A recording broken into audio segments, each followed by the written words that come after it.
Hello students, welcome back.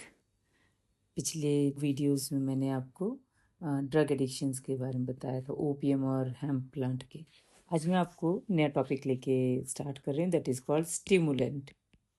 Stimulants are very common in society, and most of the people are using them for enhancing their work, अपना work enhance करने के लिए।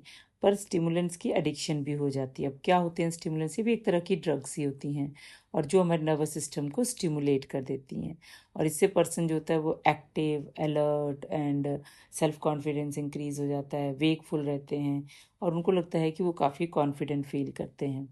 These drugs जो है इनको हम mood elevators भी कहते हैं, मूड एलिवेटर्स।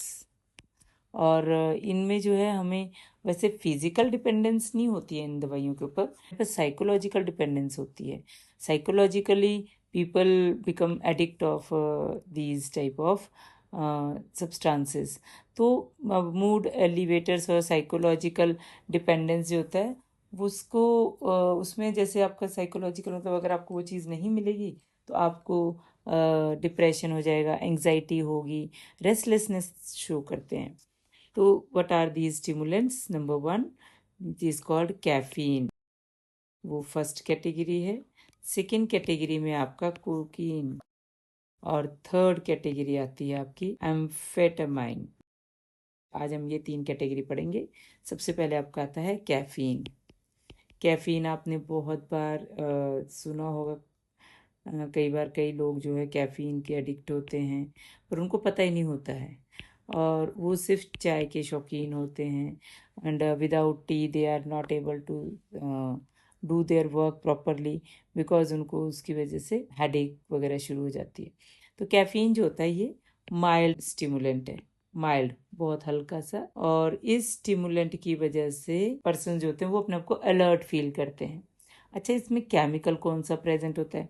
इसमें जो कैफीन का जो बेसिक केमिकल प्रेजेंट होता है इसके अंदर 137 ट्राई मिथाइल xanthine नाम का एक केमिकल प्रेजेंट होता है। ये केमिकल जो है ज़्यादातर बेवरेजेस की फॉर्म में लिया जाता है, T, coffee, Coca, cold drinks. इनको जब हम लेते हैं तो उसमें ये कैफ़ीन पाई जाती है। अब कैफ़ीन जो होता है वो एक स्टिमुलेटिंग ड्रग है, और हमेशा जो है नर्वस सिस्टम की एक्टिविटी को एनहांस करता है। तभी तो कॉफ़ी पी के फ्रेश फील करते हैं और ज़्यादा बेटर वर्क कर सकते हैं। अगर आप बहुत देर से काम कर रहे हो तो आपको एक कॉफ़ी की कई बार क्या होता है कि कॉफ़ी की डिज़ायर होती है, तो दैट मीन्स उनकी बॉडी, उनका ब्रेन जो है वो स्टिमुलेंट चाहता है, और वो स्टिमुलेंट जो है कॉफ़ी से मिलेगी, तो उसके अंदर कैफ़ीन होता है। अब इससे क्या होता है कि इससे आपकी मेंटल एक्टिविटी और अलर्टनेस इंक्रीज़ हो जाती है। इसके इसमें जो पर्सन जो होते हैं वो, उनका जो कार्डियक स्टिमुलेंट होता है वो भी बढ़ जाता है, उनके हार्ट बीट और हार्ट फंक्शनिंग भी इंक्रीज़ कर जाती है।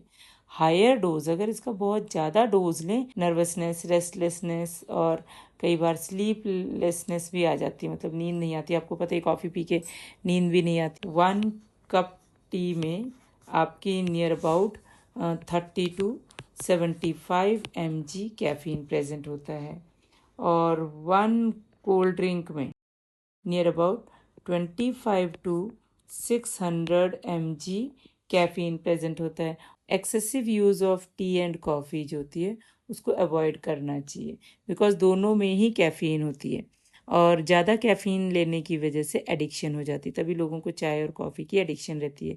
एक्सेसिव यूज़ करने की वजह से इंडाइजेशन हो जाती है, डिस्टर्ब रीनल और पैंक्रियाटिक फंक्शन, किडनी का फंक्शन उनका डिस्टर्ब हो जाता है। और अगर चाय और कॉफ़ी को एम्प्टी स्टमक लिया जाता है तो उससे स्टमक अल्सर्स होने के चांसेस बढ़ जाते हैं। एंड इनका जो विथड्रॉल सिम्टम होता है, मान लो आपको नहीं मिलती है कैफ़ीन, जो है वो हेडेक करता है और स्लीप डिस्टर्ब करता है, और साथ में लिथार्जी बना देता है। इसके बाद जो नेक्स्ट आपका जो ड्रग होती है वो होती है आपकी cocaine. Cocaine is also stimulant, actually ये स्टिमुलेंट की तरह काम करता है, और ये कलरलेस, क्रिस्टलाइन और बिटर टेस्ट का होता है। इसको कई बार क्या करते हैं, पानी में भी, वाटर में भी डिज़ोल्व करते हैं, बट अल्कोहल में भी डिज़ोल्व करते हैं। अल्कोहल में भी ये डिज़ोल्व अच्छे से हो जाता है। वाटर में तो कम होता है पर अल्कोहल में ज़्यादा होता है। और इसको अगर मुंह में रखा जाता है तो इससे नंबनेस आ जाती है टंग में और म्यूकस मेम्ब्रेन में, और ये बहुत ही ज़्यादा एडिक्शन भी करती है। तो इसको क्या करते हैं, कोकीन जो होता है वो लोकल एनेस्थेटिक्स की तरह काम करता है, स्प्रे की तरह भी यूज़ करते हैं, और इसकी बहुत सारी फॉर्म्स मार्केट में अवेलेबल होती हैं। और ड्रग मार्केट जो ब्लैक मार्केट होती है वहाँ पर इसका नाम स्नो गर्ल की तरह फेमस है। स्नो गर्ल तो एक नाम बता रही हूँ, वैसे इसके बहुत सारे नाम फेमस हैं, बट इसका एक और नाम है that is called Coke. Coke नाम से भी ये फेमस है। तो कोक, स्नो गर्ल और बहुत सारे other names are famous for cocaine. अब इसका इफ़ेक्ट क्या होता है, कोकीन जो होता है वो सीधा CNS सेंट्रल नर्वस सिस्टम को अफेक्ट करता है, स्टिमुलेट करता है सीधा सेंट्रल नर्वस सिस्टम को। एंड सेंट्रल नर्वस सिस्टम में आपका ब्रेन आता है और स्पाइनल कॉर्ड आती है। अब इसकी वजह से मेंटल अलर्टनेस बढ़ जाती है, फिजिकल स्ट्रेंथ बढ़ जाती है, और जो थकान नहीं होती है, और रिड्यूस स्लीप, डिप्रेशन। और इनिशियल में तो ये ड्राई माउथ, बिटर टेस्ट का होता है, पर उसके बाद ये फिजिकल और मेंटल एनर्जी को एनहांस करता है। तो पर इसकी एडिक्शन भी बहुत ज़्यादा हो जाती है, और जब इसकी एडिक्शन हो जाती है तो उसके बाद तो ये इरेशनल बिहेवियर, स्वेटिंग और dilation of प्यूपिल, flushed face, red colour का फेस रहता है, ब्लर्ड विज़न और फास्टर हार्ट बीट, और रेट ऑफ रेस्पिरेशन बहुत ज़्यादा बढ़ा देता है। अगर इसका ओवरडोज हो जाए तो रेस्पिरेशन स्टॉप हो जाती है और डेथ हो जाती है। तो इसलिए ये कोकीन जो है वो एक बहुत ही डेंजरस ड्रग होती है। एंड नेक्स्ट आता है आपका third category, that is called amphetamines. एक ऐसी ड्रग है, ये इसके बारे में पेरेंट्स को भी पता होना चाहिए कि एम्फेटामाइंस जो थी एक सिंथेटिक ड्रग है। ये ड्रग ब्लैक मार्केट में जो है बहुत अलग अलग नामों से फेमस है। इसका नाम पेप पिल्स, एंटी स्लीप ड्रग और स्पीड के नाम से फेमस है। ये थोड़ा सा जो टीनेजर्स के पेरेंट्स होते हैं उनको पता होना चाहिए इसके कॉमन नेम क्या है, और ये ज़्यादातर कॉलेज गोअर बच्चे भी यूज़ करते हैं, इजीली अवेलेबल हो जाती हैं उनको। तो इस नाम से इन तीन तरह के नेम से ये बहुत ही ज़्यादा यंगस्टर्स में फेमस है। ये बहुत स्ट्रॉन्ग स्टिमुलेंट होता है, इसकी वजह से जो है self confidence, well being, alertness और कंसंट्रेशन बढ़ जाती है, और परफॉर्मेंस भी बढ़ती है। पर इस ड्रग को ज़्यादातर ट्रक ड्राइवर्स लेते हैं या फिर नाइट वर्कर्स लेते हैं, अपने आप को अवेक रखने के लिए, अपने आप को जगते हुए रखने के लिए, क्योंकि उनको काम करना होता है रात को।